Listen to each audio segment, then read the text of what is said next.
VD. Satheesan കേരളത്തിന്റെ പുതിയ മുഖ്യമന്ത്രി.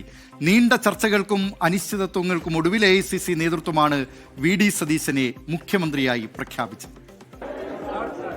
എന്റെ പ്രസ്ഥാനം ഇന്ത്യൻ നാഷണൽ കോൺഗ്രസ് എന്നെ വലിയ ഒരു ഉത്തരവാദിത്തമാണ് ഏൽപ്പിച്ചിരിക്കുന്നത്. ഞാനിതിനോട് അഖിലേന്ത്യാ കോൺഗ്രസ് കമ്മിറ്റി നേതൃത്വത്തോട്, കോൺഗ്രസ് പ്രസിഡന്റിനോടും ശ്രീ രാഹുൽജിയോടും ഉൾപ്പെടെ എല്ലാവരോടും നന്ദി പറയുകയാണ്. ഇതൊരു ദൈവികമായ നിയോഗമായി ഞാൻ കാണുന്നു. വ്യക്തിപരമായി കിട്ടിയ ഒരു കാര്യമായിട്ടല്ല കാണുന്നത്. അതിനെ സഹായിച്ച ഒരുപാട് ആളുകളുണ്ട്. ഈ വലിയ വിജയത്തിന് ഞങ്ങളെ സഹായിച്ചത്, ഏറ്റവും കൂടുതൽ സഹായിച്ചത് AICC ആണ്. ആ AICCയുടെ പ്രവർത്തനങ്ങളെല്ലാം കേരളത്തിൽ ഏകോപിപ്പിച്ച് നടത്തിയത് പ്രിയങ്കരനായ അതിന്റെ സംഘടനാ ചുമതലയുള്ള ജനറൽ സെക്രട്ടറി ശ്രീ KC വേണുഗോപാലാണ്. ഇതിന്റെ ക്യാമ്പയിൻ കമ്മിറ്റി ചെയർമാനായിരുന്ന നമ്മുടെ മുൻ പ്രതിപക്ഷ നേതാവ് കൂടിയായിരുന്ന KPCC പ്രസിഡന്റായിരുന്ന ശ്രീ രമേശ് ചെന്നിത്തല, അദ്ദേഹത്തിന്റെയും പങ്കുണ്ട്. എന്റെ നേതാവ് കൂടിയാണ് ശ്രീ രമേശ് ചെന്നിത്തല. പ്രഖ്യാപനം വന്ന സ്ഥിതിക്ക് ഇനി മറ്റ് നടപടിക്രമങ്ങളിലേക്ക് കടക്കേണ്ടതുണ്ട്. 4 മണിക്ക് ചേരുന്ന കോൺഗ്രസ് നിയമസഭാ കക്ഷിയോഗം വി.ഡി. സതീശനെ നേതാവായി തെരഞ്ഞെടുക്കും. തിങ്കളാഴ്ച സെൻട്രൽ സ്റ്റേഡിയത്തിലാകും വി.ഡി. സതീശന്റെ നേതൃത്വത്തിലുള്ള മന്ത്രിസഭയുടെ സത്യപ്രതിജ്ഞ നടക്കുക. വി.ഡി. സതീശനുമായി കൂടിയാലോചിച്ച് ഗവർണറെ കാണുന്ന സമയം തീരുമാനിക്കുമെന്ന് KPCC അധ്യക്ഷൻ സണ്ണി ജോസഫ് പറഞ്ഞു. കോൺഗ്രസിന്റെ ഇലക്ടഡ് MLA-മാർ 63 പേരുടെയും യോഗം ചേരും. ആ യോഗം ഐക്യകണ്ഠേന മുഖ്യമന്ത്രിയായി സതീശന്റെ പേര്, വി.ഡി. സതീശന്റെ പേര് നിർദ്ദേശിക്കുന്നതാണ്. ഘടകകക്ഷി നേതാക്കന്മാരും തിരുവനന്തപുരത്തേക്ക് എത്തിക്കൊണ്ടിരിക്കുകയാണ്. അവരെല്ലാവരും ആലോചിച്ച് വൈകുന്നേരത്തോടെ കേരള ഗവർണറെ കാണുന്ന കാര്യം നിർദ്ദിഷ്ട മുഖ്യമന്ത്രിയുമായി സംസാരിച്ച് തീരുമാനിക്കും. അദ്ദേഹത്തിന് എല്ലാവിധ അഭിനന്ദനങ്ങളും എല്ലാവിധ വിജയാശംസകളും KPCCയുടെ പേരിൽ ഞങ്ങൾ നേരുകയാണ്. കോൺഗ്രസിന്റെ തീരുമാനം എന്തായാലും വന്നിരിക്കുന്നു. ദിലീപ്, ഇനി സാങ്കേതികമായ ചില നടപടികൾ മാത്രമാണ്. ഈ മുന്നണി യോഗം കൂടി ആ പേര് അംഗീകരിക്കുക, എല്ലാ ഘടകകക്ഷി നേതാക്കളും അതിനെ പിന്തുണയ്ക്കുക. നിയമസഭാ കക്ഷി യോഗം ചേർന്ന് വി.ഡി. സതീശനെ നേതാവായി തെരഞ്ഞെടുത്തു എന്ന കാര്യത്തിലുള്ള കത്ത്, അതോടൊപ്പം തന്നെ UDF-ന്റെ ഘടകകക്ഷികളുടെ ഈ പിന്തുണ അറിയിച്ചുകൊണ്ടുള്ള കത്ത്, UDF-ന്റെ നിയമസഭാ കക്ഷിയുടെയും നേതാവായി വി.ഡി. സതീശനെ പിന്തുണച്ചുകൊണ്ടുള്ള ആ കത്ത്, അതോടൊപ്പം തന്നെ കോൺഗ്രസ് അധ്യക്ഷൻ മല്ലികാർജ്ജുൻ ഖർഗെയുടെ കത്ത്, ഇതാണ് ഇന്ന് ഗവർണർക്ക് മുന്നിൽ വി.ഡി. സതീശൻ ഹാജരാക്കുക.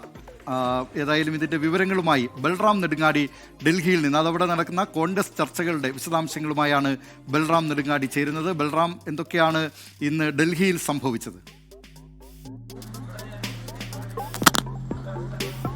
ദിലീപ്, അസിത, അതീവ നാടകീയമായ 11 ദിവസത്തെ ചർച്ചകൾക്കൊടുവിൽ ഇന്ന് അവസാന നിമിഷം വരെയും ആ ഒരു നാടകീയത തുടർന്നു എന്നുള്ളതാണ് ഏറ്റവും ശ്രദ്ധേയം. ഇന്ന് രാവിലെ 8:45 KC വേണുഗോപാൽ പെട്ടെന്ന് തന്റെ വസതിയിൽ നിന്നും ഇറങ്ങി രാഹുൽ ഗാന്ധിയുടെ വസതിയിലേക്ക് അതിവേഗം എത്തുകയായിരുന്നു.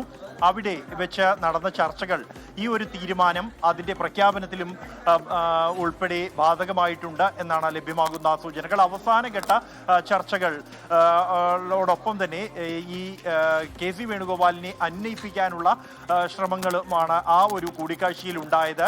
രാഹുൽ ഗാന്ധിയുടെ വസതിയിൽ പ്രിയങ്ക ഗാന്ധിയും KC വേണുഗോപാലിനെ കാത്തിരിക്കുന്നുണ്ടായിരുന്നു. ഇരുവരും ചേർന്ന ഏതാണ്ട് 1.5 മണിക്കൂറിലേറെ നീണ്ട ചർച്ചകളാണ് രാഹുൽ ഗാന്ധിയുടെ വസതിയിൽ നടന്നത്. അതിന് തൊട്ടു പിന്നാലെ ഈ ചർച്ചകൾ ഏതാണ്ട് അവസാനിക്കാറായ ഘട്ടം ആയപ്പോഴേക്കും മല്ലികാർജ്ജുൻ ഖാർഗെയുടെ വസതിയിലേക്ക് AICC മാധ്യമ വിഭാഗം ജനറൽ സെക്രട്ടറി ജയറാം രമേശ് എത്തിച്ചേരുകയായിരുന്നു. തൊട്ടു പിന്നാലെ തന്നെ കേരളത്തിലേക്ക് എത്തിയ 2 നിരീക്ഷകർ അജയ് മാക്കനും മുകുൾ വാസ്നികും മല്ലികാർജ്ജുൻ ഖാർഗെയുടെ വസതിയിലെത്തി. തുടർന്നാണ് അവസാന ഘട്ടത്തിൽ 11:30 12 മണിക്ക് വാർത്താ സമ്മേളനം വിളിച്ച് ഈ കേരളത്തിലെ അടുത്ത മുഖ്യമന്ത്രിയെ പ്രഖ്യാപിക്കും എന്നുള്ള ഒരു അറിയിപ്പ് AICC ഔദ്യോഗിക വാർത്താ ഗ്രൂപ്പുകളിൽ നൽകിയത്.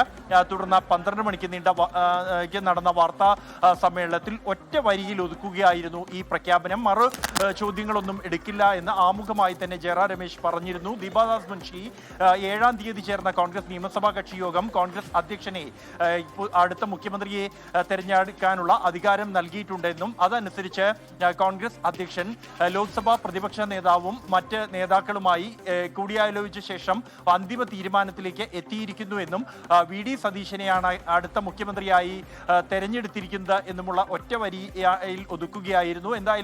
തുടർന്ന് നേരത്തെ നിശ്ചയിച്ചതനുസരിച്ച് തന്നെ ഈ നേതാക്കൾ ഡൽഹിയിൽ നിന്നും കേരളത്തിലേക്ക് എത്തും. ഇന്ന് രാത്രിയോടെ താൻ കേരളത്തിലേക്ക് എത്തും എന്നാണ് ദീപദാസ് മുൻഷി അറിയിച്ചിരിക്കുന്നത്. ഈ ഒരു തീരുമാനം അത് കോൺഗ്രസിനെ സംബന്ധിച്ചിടത്തോളം സാധാരണ മറ്റ് സംസ്ഥാനങ്ങളിലെല്ലാം ഇതുവരെ ഈ തെരഞ്ഞെടുപ്പിനായി മുഖ്യമന്ത്രിയെ തെരഞ്ഞെടുക്കാൻ സമീപിച്ചു വരുന്ന രീതി എന്നുള്ളത് നിയമസഭാ കക്ഷി യോഗത്തിൽ മുൻതൂക്കം ലഭിക്കുന്ന നേതാവിനെ തെരഞ്ഞെടുക്കുക എന്നുള്ളതായിരുന്നു. അത് ഈ കേരളത്തിന്റെ കാര്യത്തിൽ എന്നാൽ അതിൽ നിന്നും ഭിന്നമായ ഒരു തീരുമാനമായി ആണ് ഉണ്ടായത് എന്നാണ് ഈ വിവിധ ക്യാമ്പുകളിൽ നിന്നുള്ള വിവരങ്ങൾ ഉൾപ്പെടെ വ്യക്തമാക്കുന്നത്. കേരളത്തിൽ ഏറ്റവും നിർണായകമായത് അവസാന ഘട്ടത്തിൽ മുതിർന്ന നേതാക്കളുമായി നടത്തിയ ചർച്ചകൾ തന്നെയാണ്. കഴിഞ്ഞ 2 ദിവസങ്ങൾ രാഹുൽ ഗാന്ധി കേരളത്തിൽ നിന്നുള്ള നേതാക്കളുമായി സംസാരിച്ചിരുന്നു. AK Antony, K Muraleedharan, VM Sudheeran അടക്കമുള്ള നേതാക്കൾ, മുല്ലപ്പള്ളി രാമചന്ദ്രൻ അടക്കമുള്ള നേതാക്കൾ അവർ രേഖപ്പെടുത്തിയ അഭിപ്രായം ഈ ഒരു പേരിലേക്ക് എത്താൻ നിർണായകമായി എന്ന് തന്നെയാണ് വ്യക്തമാകുന്നത്. എന്തായാലും KC വേണുഗോപാൽ അതിനുശേഷം മാധ്യമങ്ങളെ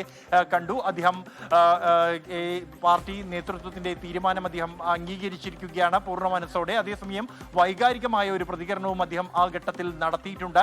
അദ്ദേഹം AICC ജനറൽ സെക്രട്ടറിയായി തുടരുമോ എന്ന ചോദ്യത്തോട് അദ്ദേഹം അതും വേണമെങ്കിൽ നൽകാം എന്ന് നിങ്ങൾ അങ്ങനെ ആഗ്രഹിക്കുന്നുണ്ടോ എന്നുള്ള ഒരു മറുചോദ്യമാണ് ചോദിച്ചത്. എന്തായാലും അതിനുശേഷവും അദ്ദേഹം രാഹുൽ ഗാന്ധിയുമായി കൂടിക്കാഴ്ച നടത്തിയിരിക്കുന്നു. എങ്ങനെയാണ് ഈ ഒരു KC വേണുഗോപാലിനെ സമാശ്വസിപ്പിക്കാൻ എന്താണ് മുന്നോട്ട് വച്ചിരിക്കുന്ന ഫോർമുല എന്ന കാര്യത്തിൽ ഒരു വ്യക്തത വരേണ്ടതുണ്ട്. എന്നാൽ ലഭ്യമാകുന്ന സൂചനകൾ അനുസരിച്ച് കൂടുതൽ ഉയർന്ന ഒരു പദവി അദ്ദേഹത്തിന് വാഗ്ദാനം ചെയ്തിരിക്കുന്നു. ഒപ്പം തന്നെ മന്ത്രിസഭാ രൂപീകരണത്തിൽ അദ്ദേഹം മുന്നോട്ട് വയ്ക്കുന്ന പേരുകൾക്ക് പ്രാധാന്യം നൽകും. മന്ത്രിമാരെ അദ്ദേഹത്തിന് തീരുമാനിക്കാനുള്ള അധികാരം നൽകും എന്നുള്ള ധാരണയിലേക്ക് എത്തിയതായാണ് സൂചനകൾ. എന്തായാലും ഇതുമായി ബന്ധപ്പെട്ടുള്ള തുടർ നീക്കങ്ങൾ അടുത്ത ഘട്ടത്തിൽ പുറത്തുവരുന്നതാണ്. ഡൽഹിയിൽ നിന്ന് വിവരങ്ങൾ നൽകിയത് ബൽറാം നെടുങ്ങാടി.